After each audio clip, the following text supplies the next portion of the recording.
लालच बुरी बला। बहुत पुरानी बात है। एक गांव में शेखर नाम का एक व्यक्ति रहता था। वह बड़ा मेहनती था, किंतु गांव में कोई रोजगार नहीं था। उसने सोचा कि मैं शहर चला जाता हूँ, वहाँ मुझे मेरी योग्यता अनुसार मेहनत के पैसे मिल जाएंगे। यह सोचकर शेखर एक दिन अपने गांव से शहर की ओर चल दिया। शहर बहुत दूर था। चलते चलते शेखर थक चुका था। शेखर इतना थक गया था कि अब उससे बिल्कुल भी चला नहीं जा रहा था और वह थक कर नहीं बैठ गया। तभी शेखर ने देखा कि वहाँ से कुछ दूरी पर एक झोपड़ी है और झोपड़ी में एक घोड़ा बंधा हुआ है। शेखर ने सोचा क्यों ना इस घोड़े को किराए पर ले लूँ और इसी से शहर चला जाता हूँ।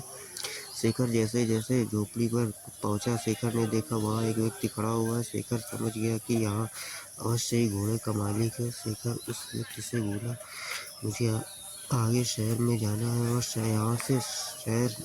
यहाँ से कई किलोमीटर दूर है। बुरी तरीके से थक चुका हूँ, तो क्या मैं अब का घोड़ा ले जा सकता हूँ? इस पर घोड़े का मालिक झिंझलाते हुए बोला, तुम्हें क्या मैं घोड़े ऐसे ही दे दूँ? शेखर बोला, मैं आपसे फ्री में नहीं दूंगा, इसके बदले आपको घोड़े का किराया दूंगा। घोड़े का मालिक बोला, मैं तुम्हें घोड़ा किराए पर दे सकता हूँ, किंतु मुझे अभी दूसरे गांव जाना है। अगर तुम मुझे उस गांव तक छोड़ दो तो मैं इस घोड़े का किराया तुम्हें दे सकता हूँ। शेखर झट से तैयार हो गया। शेखर घोड़े पर आगे बैठ गया और घोड़े का मालिक पीछे। गर्मी के दिन थे, बहुत तेज धूप। दोनों चलते चलते थक गए और पसीने से तरबतर हो गए। शेखर बोला, बहुत तेज गर्मी है और थकान भी बहुत हो रही है, कहीं थोड़ी देर आराम कर लिया जाए। दोनों ने इधर उधर देखा, किंतु कहीं भी कोई पेड़ नहीं मिला। तभी शेखर घोड़े से उतरा और घोड़े के छांव में बैठ गया। शेखर थोड़ी देर ही घोड़े की छांव में आराम कर पाया कि यह सब देखकर घोड़े का मालिक बुरी तरीके से जल गया। घोड़े का मालिक बोला, मैं तुम्हें घोड़ा किराए पर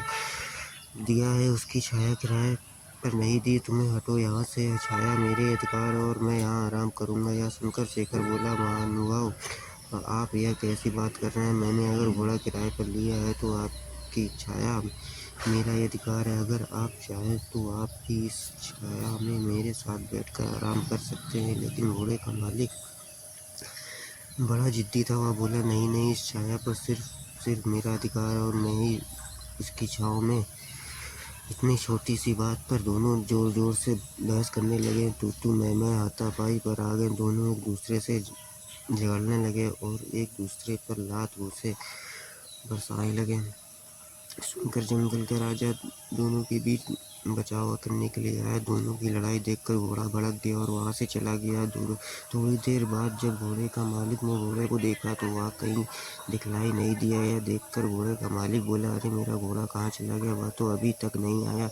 उसने ठीक से घर नहीं देखा, पता नहीं कहाँ गया। अब तो मैं उससे कैसे ढूंढूं? तभी शेखर बोला, अच्छा हुआ तुम जैसे लोगों के साथ ऐसा ही होना चाहिए। अभी तुम छाया के लिए परेशान थे, अब घोड़े के छाया के लिए परेशान हो। घोड़े का मालिक को अपनी गलती का एहसास हुआ। अपनी माथा पीट कर हाय तौबा करते हुए बैठ गया और बोला, मेरे घोड़े से लालच से मेरा कितना बड़ा नुकसान हो गया। मुझे अपनी करनी का फल मिल गया। घोड़े की छाया के लोभ के कारण घोड़े की काया से भी हाथ धो बैठा। शिक्षा, इस कहानी से हमें यह शिक्षा मिलती है कि लालच बुरी बला है और कभी कभी छोटे से लोभ के कारण बड़ा नुकसान उठाना पड़ सकता है।